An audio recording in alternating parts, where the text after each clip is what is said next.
Hello there fellow modellers, Steve here, and it's been good today. It's very warm outside, but it's a bit overcast. So tonight's video is basically a short one. It's a review of two completed kits that I said I would review in my last video, but I hadn't got the markings on. Now these are, one kit is me completion of me Vickers Wellington for Frankie Day's British Bomber Group build, which probably ended about 3 years ago, but I've just finished mine yet. I think it ended in July because he extended it a month, but I've got mine finished now and it's August, so better late than never.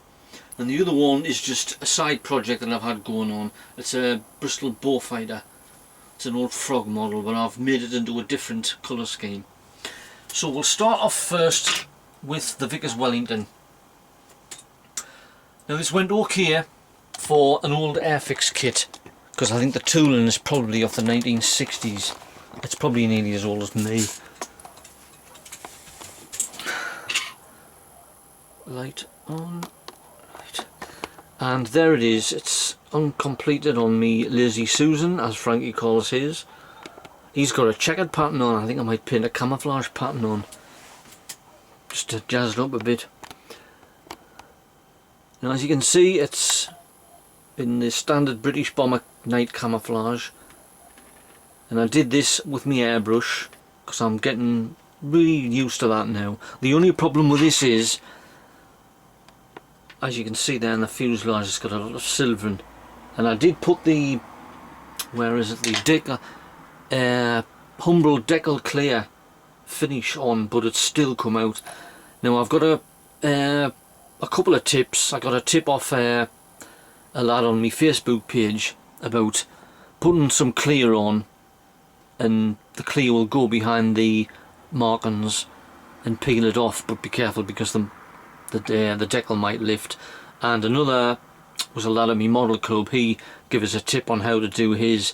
He does his with he puts it on a paper towel and soaks it in that way, and he's never had any problem. Whichever that, but as far as going like cutting around all the lettering, which is a bit fiddly and the lettering could break, there isn't a lot you can do about it. But the markings are old, they're as old as the kit, so what can you expect? But it's turned out very well and I'm really pleased with it. Known as the Wimpy, designed by Barnes Wallace, and it could absorb a hell of a lot of damage due to its geodic construction. I think I've got that right. Now the only thing you see, I made one of these when I was a kid years ago, and the only one problem that I was hoping not to do is where, with this being, I think it's a Mark 3, it doesn't have the glazing that goes along the wing. It just has a bit of like a triangle in the mid fuselage, and you've got to be careful not to put your fingers on it because it'll just, the glue will go no matter how hard you put it on, and the window will disappear inside the fuselage and you'll never get it out. So I've learnt my lesson with that, because I did it on the old model and the window fell out and it was rattling about in the fuselage. So I've remedied that, and I've got the lines on because I put the Tamiya tape on, and I was very careful in bringing that off, because if I'd pushed that with the knife to get a start to pull it off with the pliers, it would have fell in. Now with this being an old Airfix kit, the inside was basic. All you got was a control yoke and a dashboard, 2 seats, 2 pilots, which I never put in because the Airfix pilots of years ago were terrible, and I've left them off the gun turrets as well. So it's just a dispersal, that's what it is. Now the fuselage was a bit difficult going together because it's, with it being an old model, it had a bit of, it didn't mate perfectly. It was overlapped on either the bottom or the top. If you lined up the bottom, the top overlapped, and vice versa. So I've filled it in as best I can, as you can see there. But the only problem is with the bomb bay, obviously the bomb bay is open, it's a bit overlapped, but what do you expect? I like it anyway. It's worked out fine for me. So there you are, that's for Frankie Day's British Bomber group build. Great group build. I don't know exactly how many people has been in this, and I think I can't remember what Frankie actually did. It's been that long ago. I can't remember who else was take part in it. But thanks for holding it, Frankie. It was a great build. And I hope you can join me Dakota group build, because I know you've got a couple of 1/48th scale kits. So we'll see how it goes. And the camouflage was put on with the blue tack effect, which worked out quite well. I'm getting better at that as well. So that's me Vickers Wellington for Frankie Day's British Bomber group build. Right, we'll put that to one side. I've got that many kits and no space in here. Oh, where can I put this? I'm running out of space. There's a shot outside. I'll put it on the floor. Now this one is an old Frog model. This is probably moulds off the 60s as well. And it's a Bristol Bullfighter. Now when I bought it, it's actually a Mark 21. Which was the Australian equivalent to a Mark 10 in RAF service. And the colour scheme that you had was a choice of two.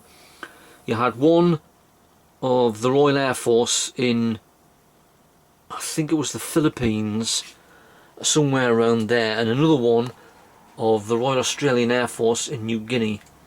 And it was an overall, like a foliage green. But I've actually, through I don't know if I've still got it. No, I haven't. Hold on a minute, I might have it somewhere. I got an article out of I think it was Aeroplane or something, where they do a spotlight on a certain type of plane. No, I can't find it, it's gone. And I think it was a couple of months ago, and they did one on a Bristol Bullfighter. And they had a colour scheme there for, it was one of the few Bullfighter aces of the Royal Australian Air Force, and it was based in New Guinea. I forget what squadron it is now, I'm pretty useless.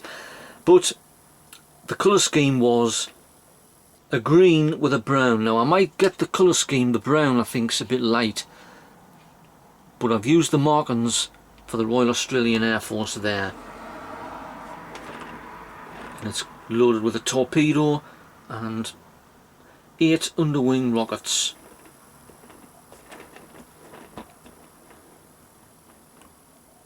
It's got a machine gun in there, because it was I got told in my model club that the night fighters didn't have a machine gun there, because that was where the radar operator, the machine guns were all at the front, because it packed a heavy load, the Bullfighter. But this is an old Frog kit, and this went together okay. I didn't have any problem with it. A bit of filler round the wing roots there, but apart from that, that was okay. Like if you look on the underside,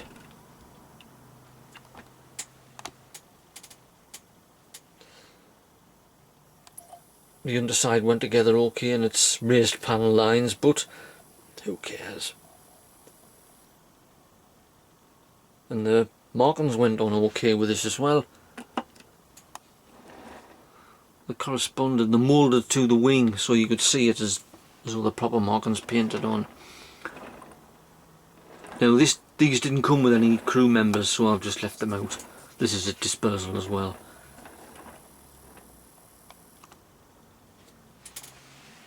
And I've liked this Bullfighter, and I've actually bought the old Airfix one,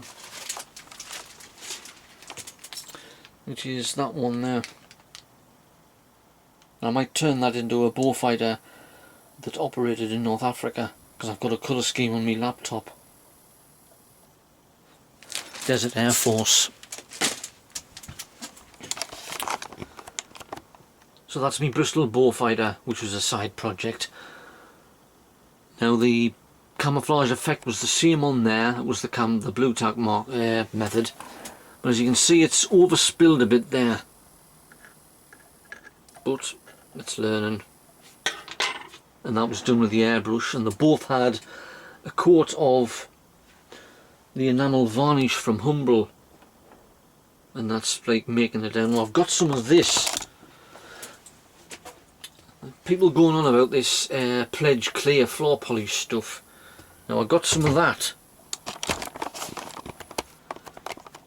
Now I hope I'm going to try it on something to see if it'll work. Now this stuff is supposedly will last for years. It's just wooden floor and furniture polish, and it's a bit. I've got one of the lads at the model club tell us that it goes on yellow but it dries clear, and it gives a nice, I think it's a nice matte finish. So I'll try that and see how it works, because the enamel varnish is a bit expensive. I think that was about £3 out of Morrison's. But there's me Bristol Bullfighter completed, and I've got plenty of other projects on the go.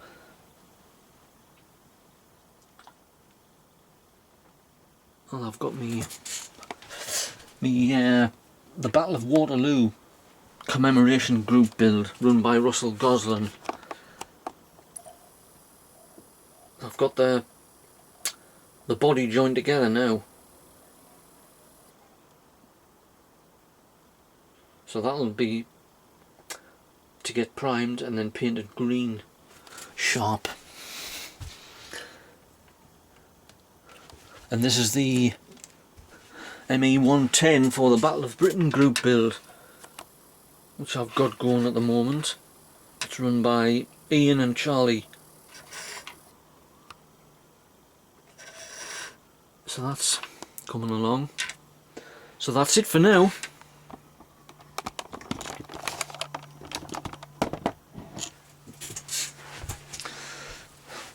Nearly fell over.